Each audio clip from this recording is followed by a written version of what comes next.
biogeochemical cycle serves as the basis of how we can adequately regulate the use of our resources as people. Matter and energy are essential to the world. The importance of biogeochemical cycle is to show that matter and energy are finite. Eventually, it will run out. So it is vital to study biogeochemical cycles. The cycle itself determines how phosphorus can act as an essential item for life on Earth. Phosphorus is critical. Without the phosphorus cycle, the transfer of energy between living things would not be possible, which then would cause loss of life. An ecosystem is a place where all living things can come together to celebrate being the living things that they are. It is a place where they serve their purpose and continue to function amidst different circumstances. Suppose we put the phosphorus cycle out of the equation. In that case, no living things will be able to work alone because energy is constantly being shared between one living organism to another. The phosphorus cycle will run the ecosystem. The ecosystem will be dependent on how the phosphorus cycle manages different living organisms sharing energy.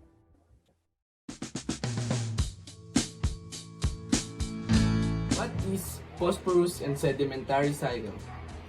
The global phosphorus cycle has four major components. First, tectonic uplift and exposure of phosphorus-bearing rocks to the forces of weathering. Second, physical erosion and chemical weathering of rocks, producing soil and providing dissolved and particulate phosphorus to rivers. Third, riverine transport of phosphorus to lakes and the ocean. Fourth and last, sedimentation of phosphorus associated with organic and mineral matters and burial in sediments. The phosphorus cycle is the sedimentary cycle, in which phosphorus is neither stored in the atmosphere nor fixed by microorganisms in the same way the nitrogen is.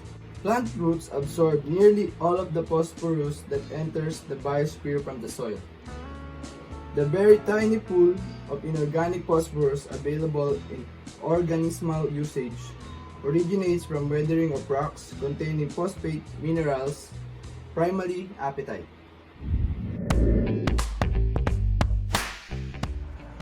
Anthropogenic processes are effects, processes, objects, or materials that are derived from human activities as opposed to those occurring in natural environments without human influence.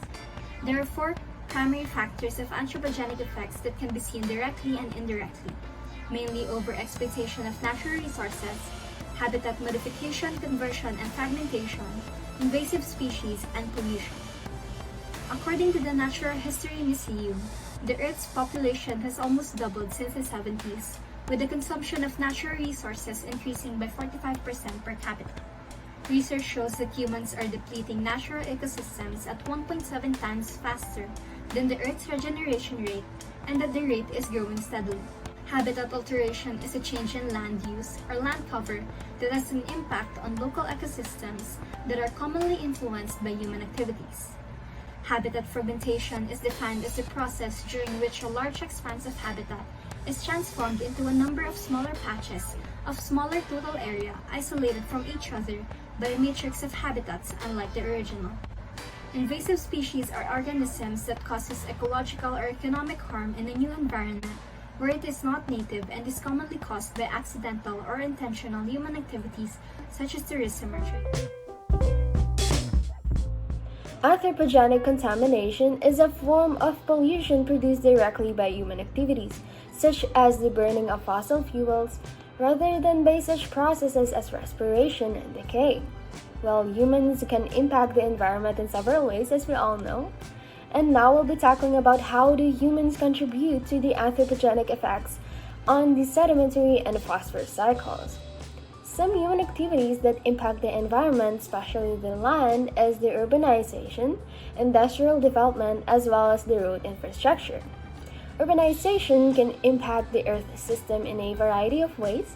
That includes the causing habitat loss and deforestation, which can also decrease species populations, ranges, biodiversity, and alter interactions among organisms. Industrial development at the same time. Industrial processes can have the negative environmental impacts causing climate change, loss of natural resources, and extinction of species. While these are just one of the examples that threaten the global environment as well as the economic and social welfare. Invasive species are non-native organisms that are usually introduced by humans either intentionally or not intentionally.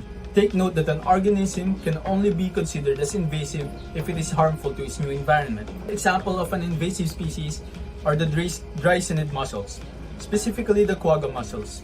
They have been infamous due to their widespread invasion of different ecosystems in North America. In early 2021, the Large Lakes Observatory conducted a study in the Laurentian Great Lakes, which is the largest freshwater ecosystem in the world. The study shows that the quagga and zebra mussels, which are type of dry-cinid mussels, are dominantly controlling the phosphorus cycle in the lower four Great Lakes. The most effective way to solve this problem is by prevention. Making sure not to introduce a new organism to its non-native environment is crucial, not just by obvious non-introduction by humans in a deliberate way, but also by ensuring that whenever we travel from one ecosystem to another, that no organism hitched a ride through the course. Thank you. Your genes play an important role in your health, but so do your behaviors and your environment, such as what you eat and how physically active you are. Epigenetics is a study of how your behaviors and your environment can cause major changes that affect the way your genes work. Unlike genetic changes, epigenetic changes are reversible and do not change your DNA sequence, but they do, however, change the way your body reads one. Now the question is, how do human activities affect epigenetics? Well, you just have to look at it this way. While genetic changes alter which protein is made, epigenetic changes affect gene expressions that turn genes on and off. Since your environment and behaviors such as diet and exercise can result epigenetic changes, it is easy to see the connection between your genes and your behaviors and your environment.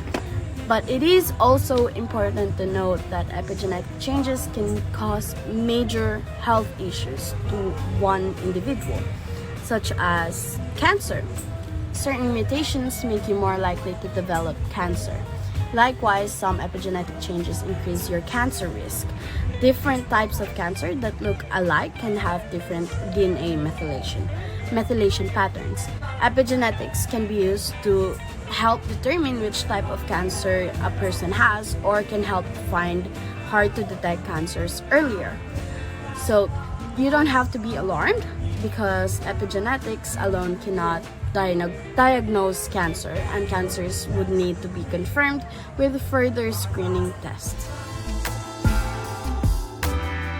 On the ways of mitigating our effects on the phosphorus cycle, there are two main ways of doing so. The first is to control the sources, where phosphorus-containing wastes are treated and disposed of properly, and the use of phosphorus fertilizers is regulated. The second way is to prevent runoff. Easiest ways of doing so is by installing proper drainage systems and planting around bodies of water to absorb and filter runoff.